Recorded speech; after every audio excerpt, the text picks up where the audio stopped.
Welcome to Nightlight. Step away from the mainstream and gather around as we enlighten the world and our realities and travel this cosmic journey we call life. Join us as we share with you and provide that beacon that can guide us all to a better way. Explore with us as we examine a metaphysical montage of spiritual insights, covering everything from the mundane to the magical, UFOs to unicorns, and everything in between. This is a time of awakening, of sharing and evolving, of spreading our wings and soaring on the cosmic breath of creation.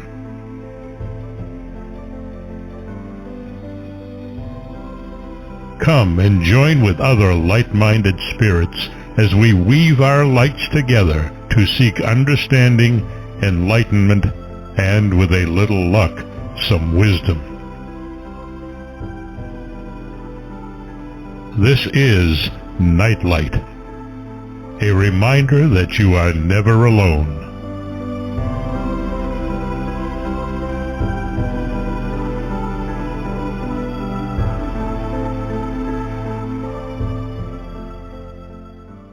Welcome, everybody, to Nightlight in the Daylight for those of us in the United States. It's nighttime where Graham is.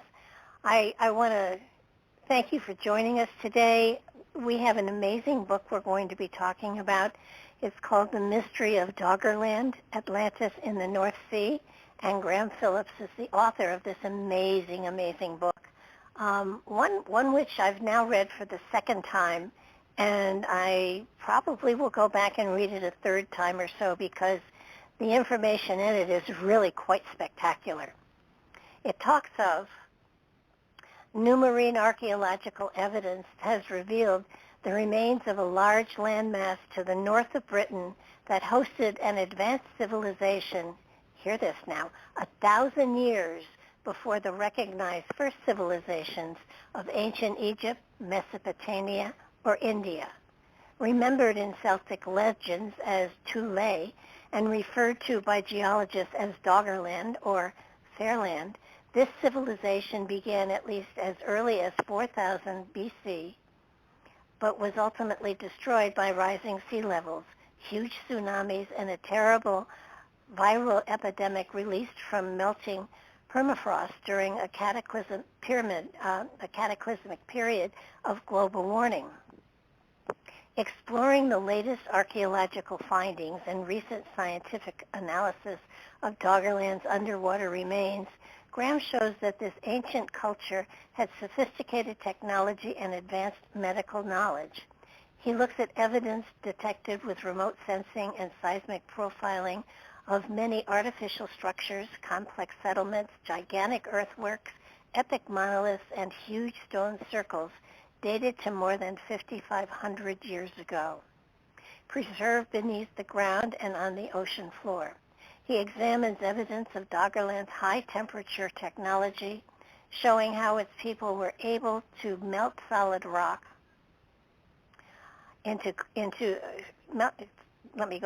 were able to melt solid rock to create vitrified structures far stronger than concrete, a technology that modern science cannot replicate. He looks at the small part of Fairland, landmass that still exists, Fair Isle, a tiny island some 45 miles north of the Orkney Islands of Scotland.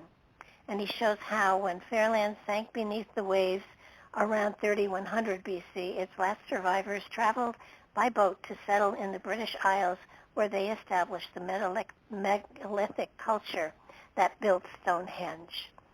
This is an amazing book, and it goes into so much detail on so many levels that it makes you kind of want to sit back and look at and research some of the material before you go forward.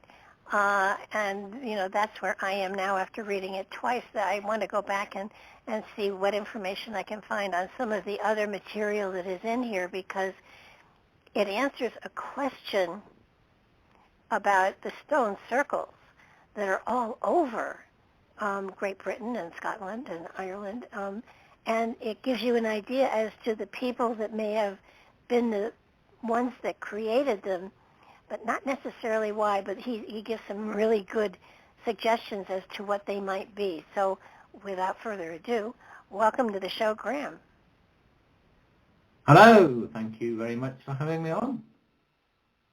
You're very welcome. I can't tell you how fascinating your book was, and how the research that you did for it was so extraordinarily impressive, because it talks about global warming and then what happens when global warming decides to go the other direction. And I think the thing that I found most fascinating was that at one point in time, many thousands of years ago, the oceans were almost 400 feet or miles. Can't remember. I know 400. They were much, much lower. That was probably when the ice age was there, but not the recent ice age one prior to it almost, and how cultures built on the land that had been uncovered, and then as the warming happened and the ice began to melt, and sometimes in great chunks, these cultures were covered over. And it's something that I think all of us have wondered, what were the civilizations that we no longer see evidence of but had to have been here? And your book answers a lot of those questions. Yeah, and it's the civilized, there's a period of history, if we go back, say, 12,000 years, that's when the last ice age ended. It didn't end overnight. It took sort of centuries, but that's when it ended. Before that, humans, as far as we know, were hunter-gatherers, nomadic peoples that, lived various places throughout the world. Nobody basically lived in Northern Europe because it was too cold, and Britain, for example, was completely frozen over with ice that in places was 2 miles thick. It was like Greenland is now. And North America, right the way down to the Great Lakes, was a great big ice sheet. And then below the Great Lakes, and actually what's now the United States, it was tundra, sort of like you'd get in Siberia or something, or northern Canada. it was really cold. And it heated up. It'd been cold for thousands of years, but when the temperature began to rise, nobody knows quite why the temperature rose or went down in the first place, but the various theories are it has something to do with the way the Earth orbits the Sun, and it slightly changes, or the axis of the Earth changes. It's more to do with that than to do with carbon dioxide building up or anything like what we're experiencing with to do with global warming that might be happening now. So when this happened, people began to move into Northern Europe, and they began, and it happened quite a lot throughout most of the world. There was a new kind of historical era, which is known as the Mesolithic period. Now this is when humans started to settle in towns and villages, fishing villages and farming villages. They began to invent agriculture. They started to grow crops, which they'd never done before. They just moved from place to place, gathering the food as they went and hunting. But now they started to domesticate a certain amount of animals. They domesticated dogs to help them hunt before, but now they started to domesticate goats, and they began farming. Now, they were simple farms. There was nothing like a civilization that we would call a civilization, like the sort you get in Egypt. That didn't really start until somewhere around about 3000 BC, 5,000 years ago. There were earlier cultures that started to build things like Göbekli Tepe, which is in Turkey. That's been discovered to be perhaps around 10,000 years old. But that's not really a civilization so much as they were nomadic people who came to these stone circles that they built, or temples where they would carry out whatever rituals they did. Now, but they didn't have houses and villages and towns and all this sort of thing. That didn't really start, as far as most people are aware, until around about 3000 BC. In Egypt, as you mentioned before, in Mesopotamia, which is what's now Iraq, and northern India, in what's now Pakistan, in the Indus Valley. But what had happened in Britain is that when the ice covered a lot of the northern hemisphere, so much water, seawater and rainwater and everything, was tied up in the ice that the sea levels were, as you mentioned, 400 feet lower than they are now, which meant there was much more land that doesn't exist anymore. It's all at the bottom of the ocean. And a landmass existed that joined Britain to the continent, to Scandinavia and to France, Germany. And this area was, so Britain wasn't actually an island, and it was connected to the mainland, Europe, by this area which is known as Doggerland. And people crossed over this land bridge, and it was still there. When the ice began to retreat, it was it hadn't gone completely from all over the world, and you ended up with warmer climate, but still land between Britain and mainland Europe. Incidentally, in America, North America, Alaska was connected to Siberia, to Russia. You could just walk across. This is where a lot of the native people of the Americas came from originally, from Siberia, and crossed over during the Ice Age, and then shortly after as well. Anyway, so that's what Doggerland is. And it was here, not exactly on the massive amount of Doggerland that connected Britain to the larger landmass that connected Britain to the continental Europe, but as the sea levels began to rise from like 10,000 BC onwards, a lot of this sank, which left quite a large island about the size of Rhode Island, just off the northeast coast of Scotland, not far from the Orkney Isles, which is about 10 miles off the north coast of Scotland.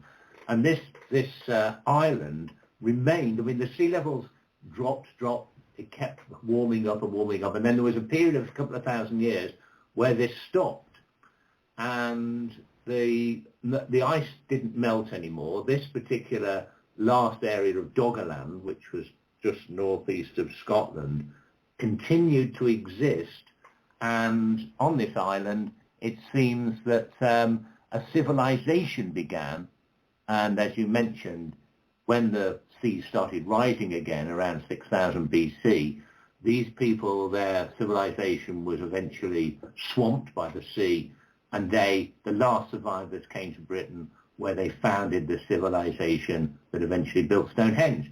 That's the outline of it.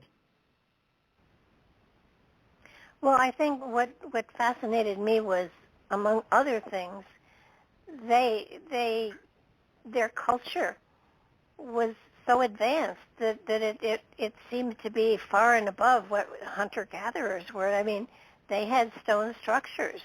They had healers that had created medicines that are actually the base of some of the medicines that we use now today. And, you know, they had... Yeah. And I want to touch on the medical part, because that fascinated me.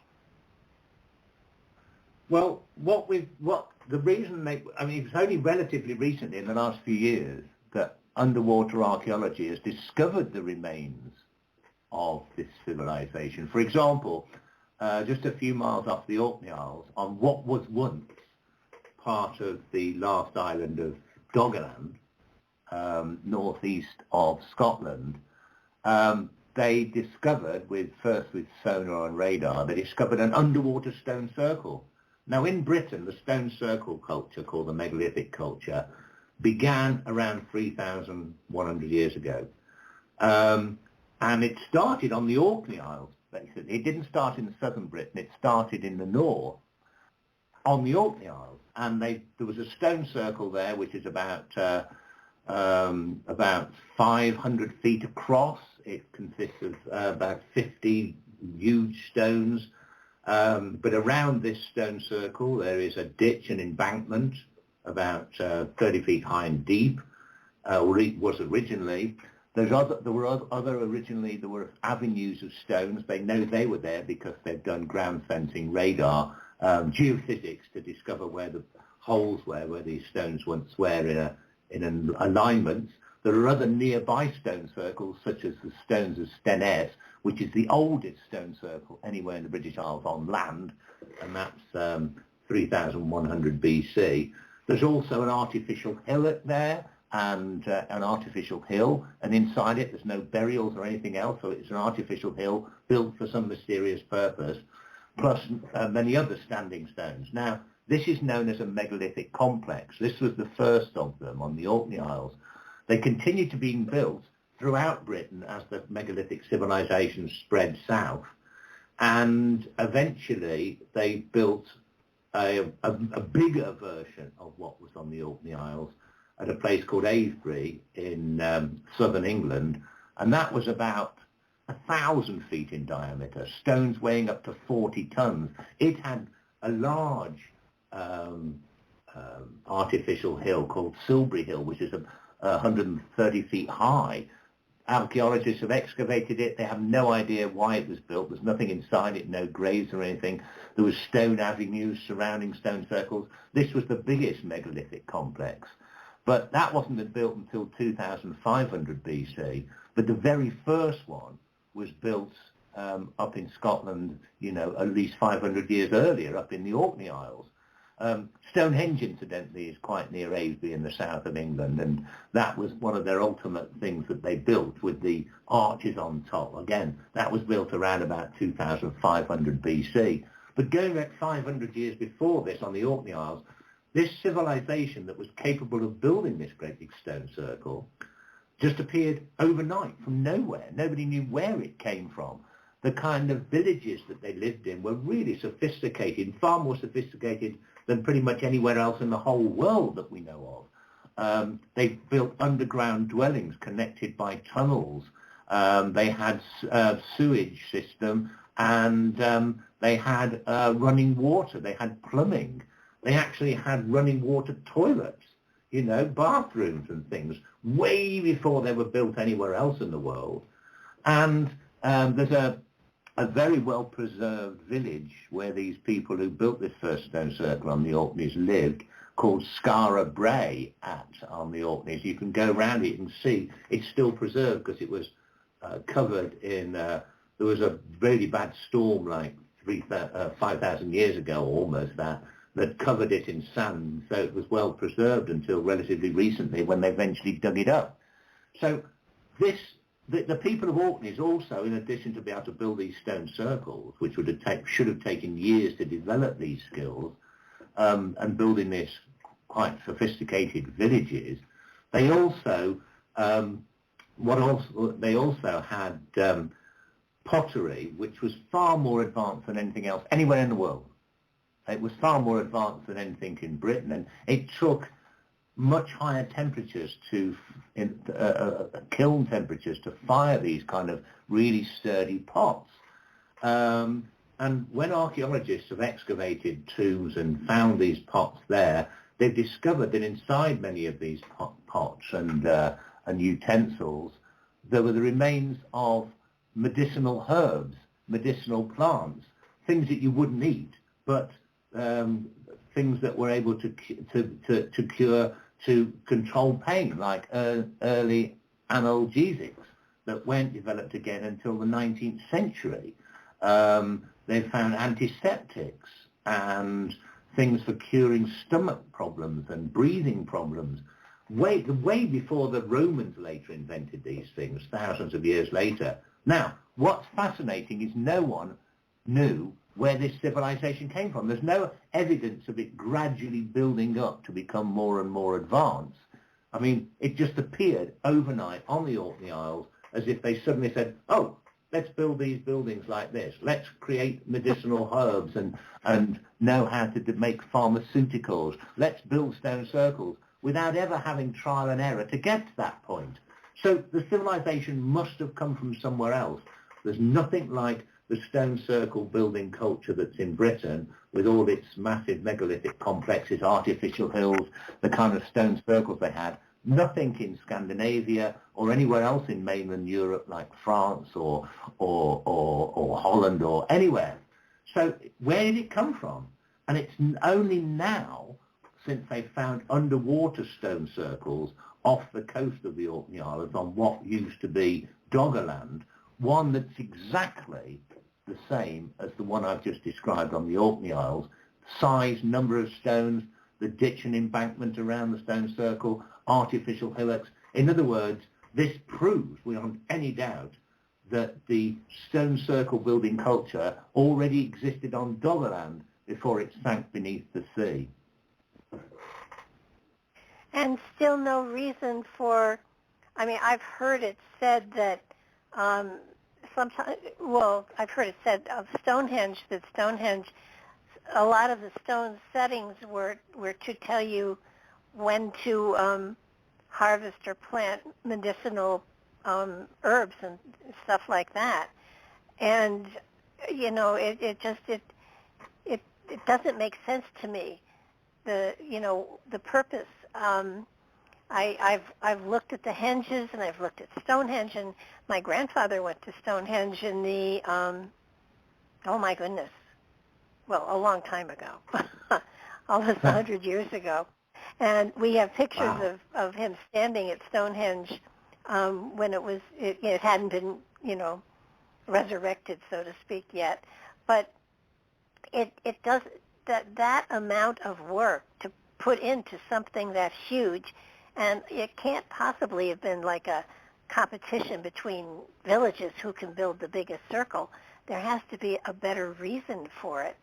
And the only thing that I can think of is that it signifies a time, or a time when something should be done, whether it's harvesting or planting or what. But the standing stones all over the place, could they be marking a pathway? I mean, because a lot of those are just straight lines. Yeah, well, the stone circles for start. If you look at it this way, all throughout Wales, England, Scotland, and Ireland, the whole of the British Isles, and on some of the smaller islands, by within 100 or 200 years of the civilization first appearing on the Orkney Isles, it had spread everywhere. So for everyone who was basically local tribal peoples, they went all one nation, to suddenly decide that they're going to start building these stone circles. It's not like they're being conquered by another country who enforces their beliefs and religion upon them. They're doing this voluntarily. So it must have had some pretty amazing practical purpose. And in the smaller settlements, you've got small stone circles, perhaps only 10 stones or something like that are only about 3 or 4 feet high. And there are other stones placed around the outside of the circle, like a stone that very often aligns with the midsummer solstice or the midsummer solstice or the equinoxes, things like that. And the larger places had bigger stone circles. The very large settlements had these complexes, like I talked about before, like Avebury and the one on the Orkney Isles. And of course, Stonehenge was like one of the last of these big ones to be built. And so it has these arches around it, which is different to the other stone circles. But what they all seem to have in common is that these stones aligned with various stars and that appeared in the sky at certain times of the year. Like throughout the year, the stars, well, they don't move. The Earth moves around the sun, so it seems that the stars are moving around. So if you want to know an exact time for something to happen, if you've got a stone and you stand in the center of the circle and you've got a clear night, and you can actually look at a stone and say, that star is in that position. It's almost at the same position the same time every year. So some of these crops, particularly, crops that you eat tend to be, you have to plant them at certain times, but you don't have to do it down to the exact hour or the exact moment, which the stone circles seem to be able to allow you to do. That seems to be for the medicinal purposes. For example, certain plants produce substances which can be used for say, making something that you can drink that helps your stomach. Now, this particular flowers, for example, that produce some of these substances, these pharmaceutical substances, only flower at certain times of the year, and they only open at certain times of the night when they release fragrances that attract night pollinating insects like moths. So basically you'd need to know when this flower opens for this particular substance to be released, which is in order to attract moths, but this same substance they discovered was able to work to help stomachaches, for example. So you need to know exactly when these moths are going to be kicking around, and you need to know exactly when these flowers open. That's why the stone circles are necessary to tell you, that star reaches there, right, it's time to go and cut that. The Romans tell us that even by the time that they arrive, which is a couple of thousand years after Stonehenge was built, when the Romans arrived, they found that there were the Druids, who were the Celtic priesthood, who believed that they had been here when the Celts first arrived about 1000 BC, and they may have been the descendants of the people who originally built these stone circles. And the Druids had amazing ability to create pharmaceutical products from natural things like mistletoe, and the Romans tell us that they knew how to cut this at exact time of the day and night when they cut this mistletoe, and therefore make it into this medicinal substance, in that case for inducing sleep, to get rid of pain, or to even carry out amputations. Nothing like this was able to be done again until the Victorian times and the invention of ether and chloroform. So, and we're told how the Druids did this, and they had to cut it at certain times of the year. And how did they know when to do it? Because of the stone circles and the stars that were shining over the various stones at times. So this goes right back to the megalithic period. So that's one of the purposes of the stone circles. What these huge hills were for, who knows? What was the purpose of the embankment and the ditches around the stone circles? Nobody knows. I mean, they're not defensive because the ditch is on the inside of the embankment, which is the opposite way round if you're trying to protect something. So yeah, there's many mysteries about these people, but they were very advanced for the time. Well, and that's what blows me away, that there's no way to trace where they came from.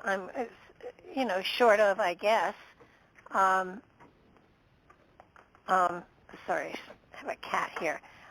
There's no way to figure out where they came from, unless, of course, you go underwater. But even underwater, you can find edifices, but it's hard to get any sort of evidence or whatever that would give you some idea as to where they came from, because the medical ability they had was phenomenal.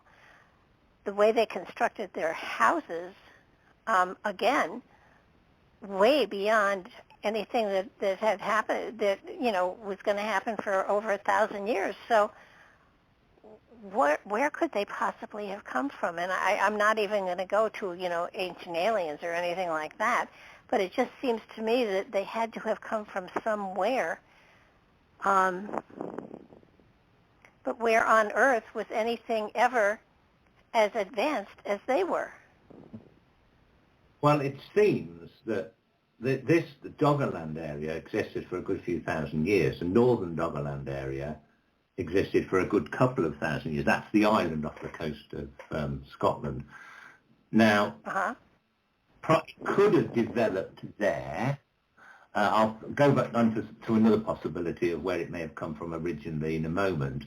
But fascinatingly, one last area of Doggerland does survive.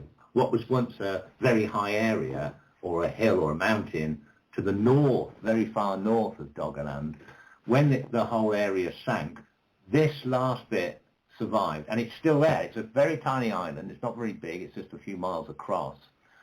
And archaeologists have been excavating up there recently since they discovered these stone circles on the seabed, which was part of Doggerland. So they thought, well, the only part of Doggerland to still survive, it was a hilly area where they wouldn't have lived, but maybe when the sea levels were rising, people had gone there. So they decided to excavate recently, and what they've discovered is buildings very similar to the ones in the Orkneys, like that village at Skara Brae I just described. But they also found that there were these buildings, they had no idea what they were used for. They found the remains of charcoal there, so they'd been burning. They thought, were they kilns? No, there was no kiln. Then eventually they realized what they were. Archaeologists from Scandinavia identified them immediately as saunas. Now, these ones are 4,000, at least 4,000 BC. That's 6,000 years ago. The sauna wasn't thought to have been invented until it was invented in Finland centuries after that. So they had saunas. Remember, they had plumbing systems and everything. So these people were extraordinarily clean. What also they discovered there, and you mentioned it at the beginning, is what they call vitrified walls. They built stone walls and then somehow covered them in something that they could set light to burn for days at very high temperatures, to actually melt the rock so it actually fused together to create a substance of walls that were stronger than concrete. It seems they were creating these vitrified walls in an attempt to hold back the sea when they thought it was perhaps going to cover this last bit of Doggerland, but it stopped before the whole of the island, which is called Fair Isle, which still exists today, was before it sank. The seas stopped rising, and but they built these. Somehow they learned how to melt stone. I mean, that was done later by the Iron Age people in Britain, but they, from around about 700 AD onwards and elsewhere in the world, these vitrified forts have been found, vitrified walls. But these people were Iron Age people. They were able to make much, much hotter fires in order to melt iron. That was a technology that developed over centuries. But these people were still in the Stone Age. They made items out of gold and silver, soft metals, and they could make things out of copper, but none of these were okay for trinkets and jewelry and stuff like this, but you couldn't make tools out of these soft metals. They'd just bend. The first tools were made out of metal, were made out of bronze, which is made from copper and tin, I believe. And that wasn't, the Bronze Age didn't start until about 1500 BC. These people were still in the Stone Age. All the various implements that they were using were mainly stone implements. Bone, they would use antlers from animals as picks, like pickaxes, and they would dig using the shoulder blades of oxen and cattle. So they were still using Stone Age tools, but somehow they had this knowledge of stuff which didn't come around until the Iron Age and thereafter. So it seems that might have been an early civilization that could have even forged iron, that had developed all these techniques and stuff. The people that eventually built Stonehenge and stuff remembered it, but not fully. Now, was this a civilization? There hasn't been enough underwater archaeology done yet in Doggerland to determine exactly what they were able to do there. Also, a lot of it will be destroyed. It will be very difficult to find out. Where would it have come from if there was an earlier civilization? Well, remember I mentioned Göbekli Tepe, which is this amazing series of stone circles that were found in Turkey. They date back to about 10,000, well, at least 10,000 years ago, perhaps earlier. And this is way before all this other stuff was happening. It may be possible that the people were there who seem to have completely disappeared overnight, that somehow it became much drier and less hospitable around Göbekli Tepe. So the people that lived there had to move on. This, if they had the ability to build these huge great stone circles and create statues and carvings which were far more advanced until the first civilizations around about 7,000 years later, did they develop somewhere in maybe north of Turkey that's never been found yet? They developed a civilization which may have been able to smelt iron and do other things, and they eventually moved into Doggerland, lived there for a while, and then eventually the last remnants of them founded the megalithic civilization in Britain, where they built stone circles. Not exactly the same stone circles as the ones in Göbekli Tepe, and they're not as advanced as the ones in Göbekli Tepe, but they built them. So that could have been what happened. Well, I think also fascinating is that as people were migrating into Great Britain, early on, they were basically just absorbed into whatever culture was there, so that there was no war there. It doesn't appear that there were any until the Romans, or maybe a little before the Romans, but they were all very peaceful. They were all very though crude, they were cultured in that they did blend in and mingle with whatever culture was there. But in the case of Doggerland, the only place you really find, you do find circles in lots of places, but not to the extent they are in Great Britain at all. And so there had to be a reason behind it, and it just feels like the reason is not there any longer. What I was fascinated with was the different forms of burials and how you could see where one culture was sort of overtaking another as the burials kind of all blended into a certain kind, with the passage tombs and the menhirs. I always say it right. Menhirs, yes, thank you. I look at how it's spelled and I can't pronounce it correctly.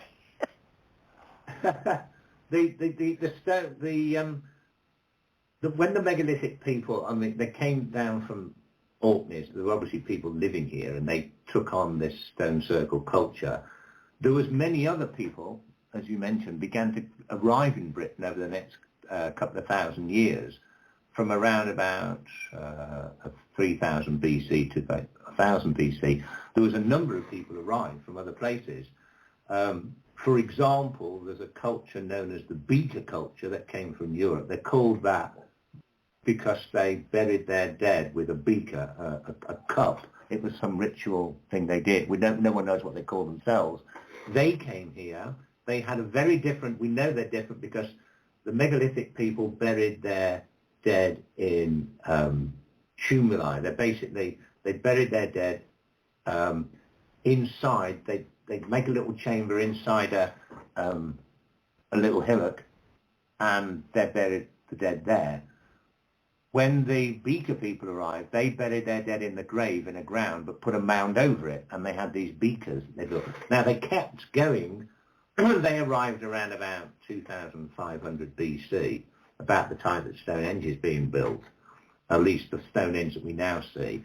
They arrived and continued with their own customs. They continued with their own burials. If you want to know what someone's religion is like, you can always tell by the way they bury the dead. Rituals of burial are very important specifically to each individual religion. And they carried on with their religion because they carried on burying their dead with beakers, while the native people who were here already carried on burying their dead the way they did. So they were living side by side, continuing with their original cultures, but there's no evidence whatsoever of any kind of warfare. And there was no writing at the time, I must mention, until the Romans arrived, and 2,000 years ago. So for a good few thousand years, there was no form of writing in this country. So we have to guess what happened by either learning what the Romans tell us about what was going on when they arrived 2,000 years ago, or from archaeology, and we can sort of like look and see what the people lived like. So settlements weren't surrounded by any form of fortifications. The dead don't seem to be buried in ways that would indicate that they were warriors. They didn't have any weapons except for the sort of things you would use for hunting. And they didn't, there's no bones or skeletons found with the kind of injuries you'd expect during warfare or any kind of aggression. So we know they lived in peace. So the Beaker people arrived, they carried on living in peace. A few hundred years after that, a culture arrived by the name of the Wessex culture. They buried their dead in a different way. They buried their dead in what they called cists. Basically, they created a stone coffin and buried their dead in those. They carried on doing that when they arrived. I mean, these people are coming from places like Belgium and the Netherlands and some of them later from Germany to Britain. And there was no evidence of any kind of fighting. They carried on with their own particular religions or culture. We know this because of the way that they built their houses and the way that they buried their dead. But there's no fighting going on between these different religions, these different cultures. They've all worked together, and they all seem to have appreciated whatever the stone circles and all these megalithic monuments were being built for. And they all benefited from the kind of medicine that was available at the time in Britain. And in fact, the first evidence that there was any kind of fighting didn't really happen until around about 1000 BC. And this is when a new lot of people arrived from what's Germany. They're the people we now know as the Celts. They came by 700 AD. They'd pretty much taken over Britain. They had iron weapons, so they were much, and they had basically learned to, they'd grown up in a warrior culture where they were fighting in in Austria and Germany. They'd been fighting off all sorts of various enemies. So when they arrived here, they weren't all that friendly. The weather actually got much colder, so there was less to go round. So one way or another, people started building hill forts and tribes started fighting each other. But throughout the entire period of the megalithic culture and all those people that seem to have adopted it, like the Beaker people and so on, for 3,000 years, they lived in peace. So was this something about why they built the stone circles and all these monuments and the way they believed in whatever they believed in? Were people inspired not to fight each other? I don't know. And did all this start, or is this the way that the civilization had existed on Doggerland? Yeah, it is fascinating, and then of course you get to a time where the circles are no longer built, and it feels like the culture goes downhill rather than uphill. It does, until of course the Romans arrived and they start sorting everybody out. But what's really interesting is what might have happened to the people on Doggerland when their civilization came to an end.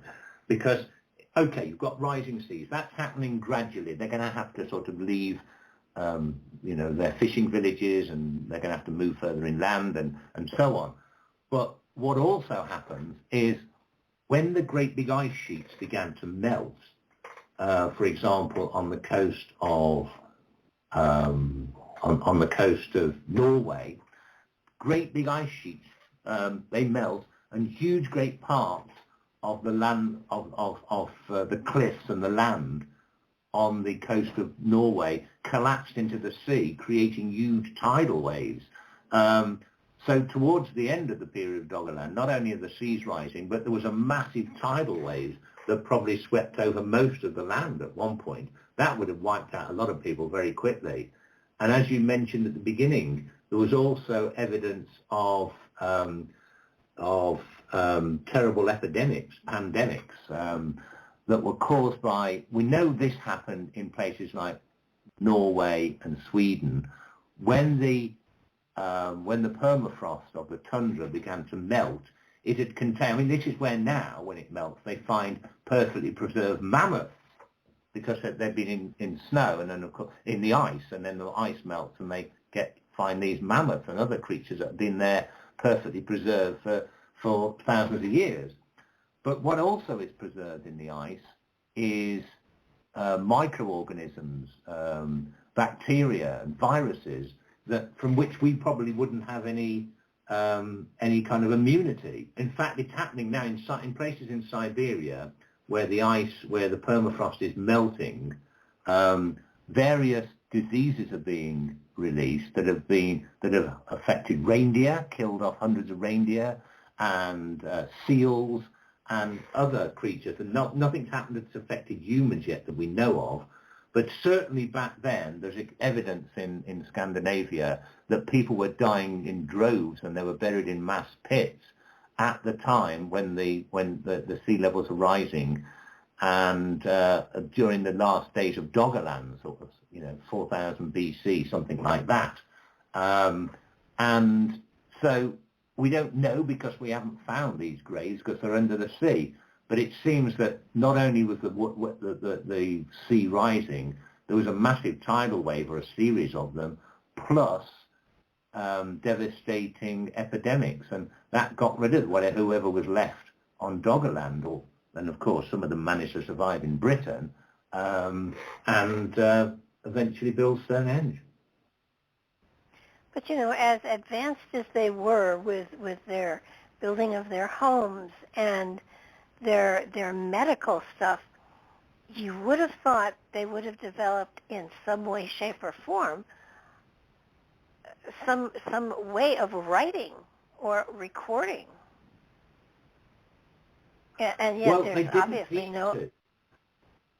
They didn't need to, and there's also a kind of cultural reason why they didn't develop a form of writing. One thing they probably did develop, because the whole civilization wasn't wiped out by disease, they may have found some kind of cure for it ultimately, which is why some survivors were able to come to Britain. But that's another story. But going back to why they didn't develop forms of writing, when the Romans arrived, and they brought writing with them 2,000 years ago, about the time of Jesus, shortly after, when they arrived in Britain, they brought writing with them. They'd actually started to bring it earlier, and people in Britain had started to write from about 55 BC when Julius Caesar tried to conquer the country but failed, believe it or not. It was only 100 years later when the Emperor Claudius conquered Britain. Anyway, they brought writing with them. People in Britain and in northern France and places were very, very loath to write anything down because their priestly caste, their people, their leaders were people that were known as Druids. And these Druids claimed that they had been here before the Celts had arrived. They're the Iron Age people who came between 1000 and 700 BC and replaced the megalithic people. The Celts believed that the Druids had been here before. In other words, they were the priesthood, if you like, of the megalithic people. Now, what do we know about them? Well, according to the Romans, they were because the people in Britain didn't have any form of writing, the Druids were trained from children to become these Druids. They were like sort of Buddhist monks in a way, but they were trained to become, they were both men and women in Druid sanctuaries, and they married. It wasn't as if they had to live like monks or nuns. And they were trained from children to have astonishing memories. They developed mnemonic techniques, that's memory techniques. They also developed what sounds like some form of hypnosis, so they could remember vast amounts of information. So if there's a tribal area, say, and in that tribal area there's a Druid sanctuary, a kind of a sort of a settlement where just Druids are, there'll be a few hundred of them, and they'd have families of Druids, and the kids would be taught to be these Druids, and they were the depositories of knowledge. They were the kind of living libraries of the people. So they would remember how to make iron by then, for example, all these various pharmaceutical herbs and plants. They knew all the secrets of those. They remembered the history of the civilization and so on. The Romans eventually were so frightened of them having so much influence over the native people that they wiped them out. Roman author called Tacitus, who wrote around about the early 2nd century AD, talks. His father-in-law was part of the Roman army that conquered Britain. And he talks about the fact that they were all driven out of the whole of Britain, finally into the island of Anglesey, which is North Wales, and ultimately they were slain. They were basically wiped out because the Romans knew that they could never conquer the Britons while the Druids lived.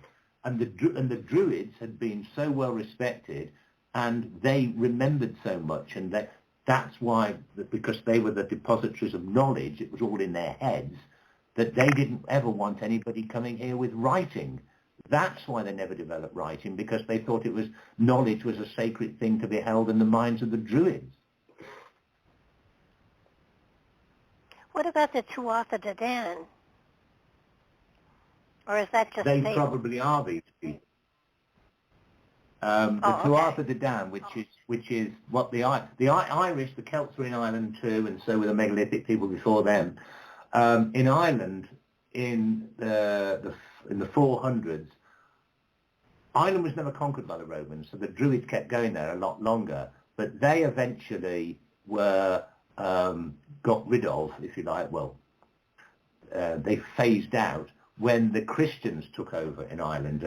Ireland was Christianized in the 400s by people like St. Patrick and so on. And the last of these Druids, excuse me, I'm sneezing, there's too much dust in here.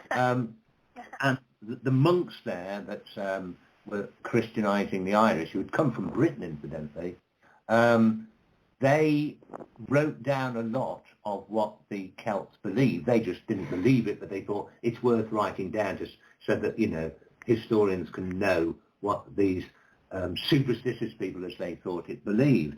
And they talked about the legends and the myths of the Celtic people of Ireland, saying that they came to Britain, and when they first came, there were a people here called the Tuatha De Danu, the people of the goddess Danu, who had, from whom the Druids descended, and who had great knowledge and were peaceful people and so on and so forth.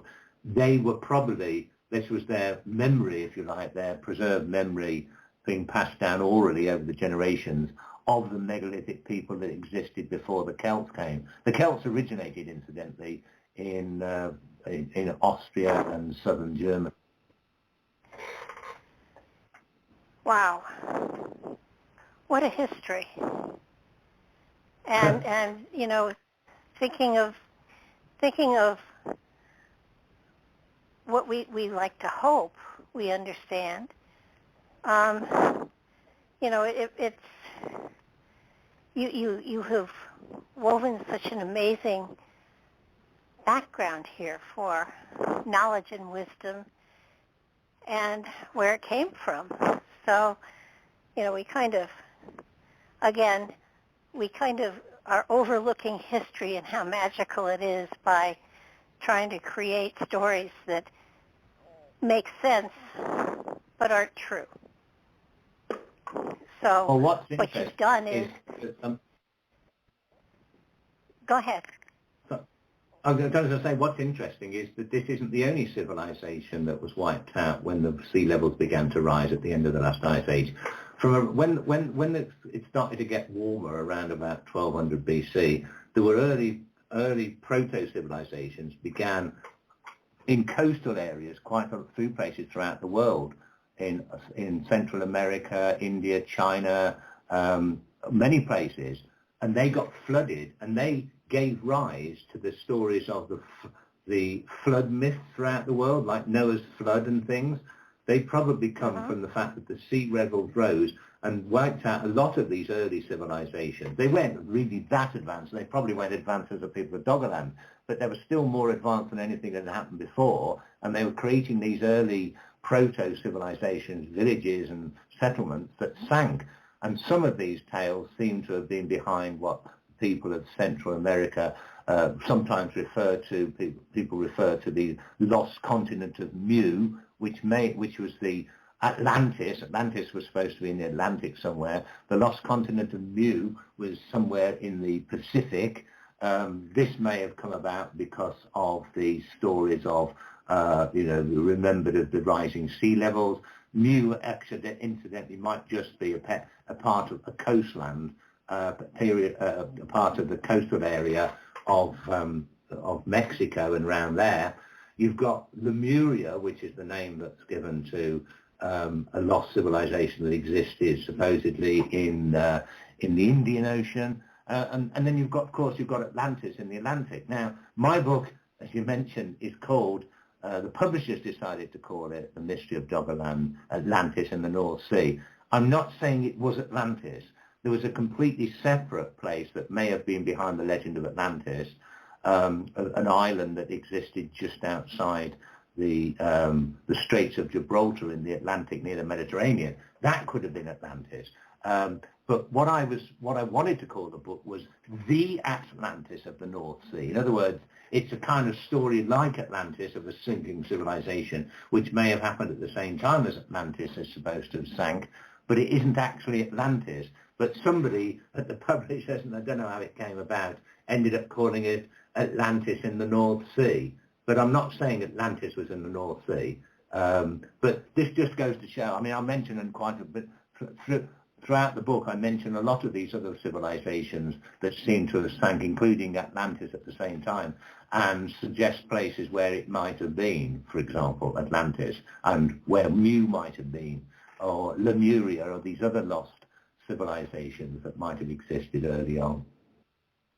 But I think what is fascinating in your book, you give actual physical things that might have occurred that created the myth that became these places, which to me was fascinating, because you know, there have to have been even prior to the last ice age, there had to be civilizations that rose quite high before they were destroyed, and I kind of am hoping that eventually we will find of those particular areas as well.